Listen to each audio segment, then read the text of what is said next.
रायगड महाराष्ट्रासह देश विदेशातील ताज्या बातम्या पाहण्यासाठी मॅक्स इंडिया लाईव्ह चॅनलला सबस्क्राईब करा आणि बेल आयकॉन दाबायला विसरू नका।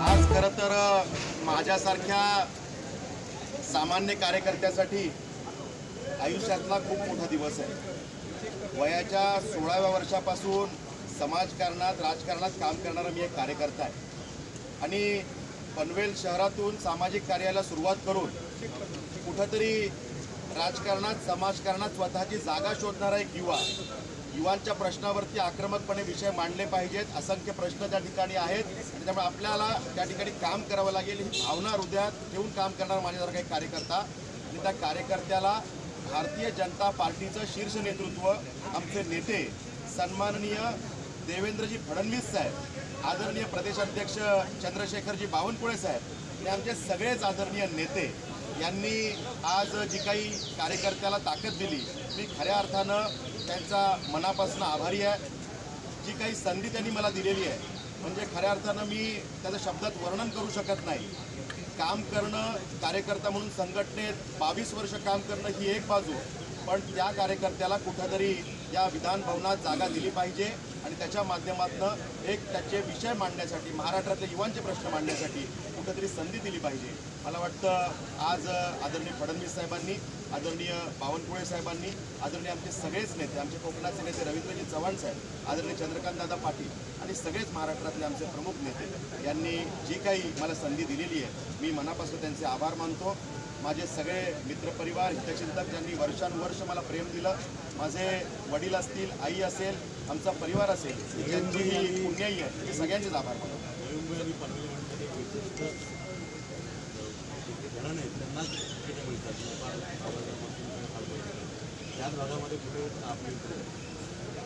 भारतीय जनता पार्टीची हीच तर विशेषता आहे, म्हणजे संघटनेत काम करणाऱ्या कार्यकर्त्याला आयडेंटिफाय करणं, रेकग्नाइज करणं आणि त्याला संधी देणं। मला वाटतं की भारतीय जनता पार्टीने अशी सामान्य घरातली अनेक युवा, अनेक त्या ठिकाणी नेतृत्व मोठे केलेली आहेत आणि मला वाटतं की त्याचंच एक उदाहरण आज पक्षाने पुन्हा एकदा माझ्या माध्यमातून दिलं आहे। आणि भारतीय जनता युवा मोर्चाच्या माध्यमातून मी जे राज्यात काम केलं त्या माध्यमातून असंख्य युवा हे कळत न कळत प्रत्यक्ष अप्रत्यक्षरित्या मला जोडले गेले। आज त्या प्रत्येकाला एक मेसेज आहे की भारतीय जनता पार्टीमध्ये जर का प्रामाणिकपणे तुम्ही काम केलं, पक्षाची विचारधारा तळागाळापर्यंत पोहोचवली आणि समाजसेवेचा वारसा तुम्ही वसा घेऊन चालले तर या ठिकाणी पक्ष तुम्हाला 100% संधी देतो।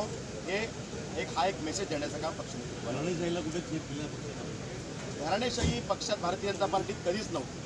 त्या ठिकाणी परफॉर्मन्स बेस राजकारण हे नेहमी भारतीय जनता पार्टीने केलं। ज्या ठिकाणी इलेक्टिव्ह मेरिट ज्याचं आहे त्या पद्धतीनं संधी पार्टी नेहमी प्रत्येकाला देत राहिली। त्यामुळे त्या ठिकाणी रायगडच्या राजकारणात काही कॉम्बिनेशन्स असतील, पण त्या ठिकाणी जर का विक्रांत पाटीलसारखा एक सामान्य कार्यकर्ता आणि त्याला पार्टी जर का इतकी मोठी संधी देते तर मला वाटतं हा एक मेसेज सगळ्या युवांसाठी आहे।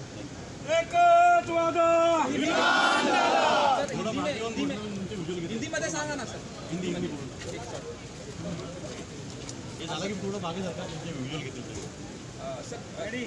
क्या कहना चाहेंगे आप? आज मेरे जैसे एक सामान्य कार्यकर्ता जो उम्र की 16 साल से जिसने काम करने को शुरुआत की, ऐसे कार्यकर्ता को के लिए एक सबसे बड़ा दिन है, महत्वपूर्ण दिन है। 22 साल राजनीति में काम करने वाला मेरा जैसे एक कार्यकर्ता जिसे आदरणीय देवेंद्र फडणवीस साहब, आदरणीय चंद्रशेखर बावनकुळे जी, हमारे सभी शीर्ष नेतृत्व इन्होंने आइडेंटिफाई किया, रिकॉग्नाइज किया और उसे एक संधि इस माध्यम से देने का प्रयास किया।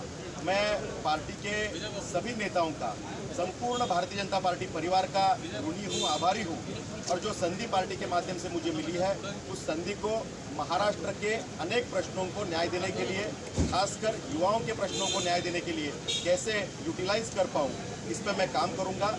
मेरा पूरा परिवार, मेरे माता पिता, इनकी ये पुण्याई है। मेरे जो हितचिंतक है, जिन्होंने 22 साल मेरे पीछे रहने का काम किया, इन सभी के लिए आज एक आनंद का दिन है। और इसलिए महाराष्ट्र भर के हमारे युवा है, युवा मोर्चा के कार्यकर्ता है, या सभी कार्यकर्ता जो आज तक जुड़े, इन सभी के लिए पार्टी ने एक मैसेज दिया है कि भारतीय जनता पार्टी में यदि आप प्रामाणिकता से काम करो, कुछ अपेक्षा किए बगैर काम करो, तो भारतीय जनता पार्टी आपको बोले बगैर, पूछे बगैर ऐसे स्थान पे लेके जाती है जहां पर आप सोच भी नहीं सकते। इसका एक उदाहरण शायद मेरे माध्यम से पार्टी ने दिया है। पार्टी के सभी नेताओं का मैं आभार व्यक्त करता हूं।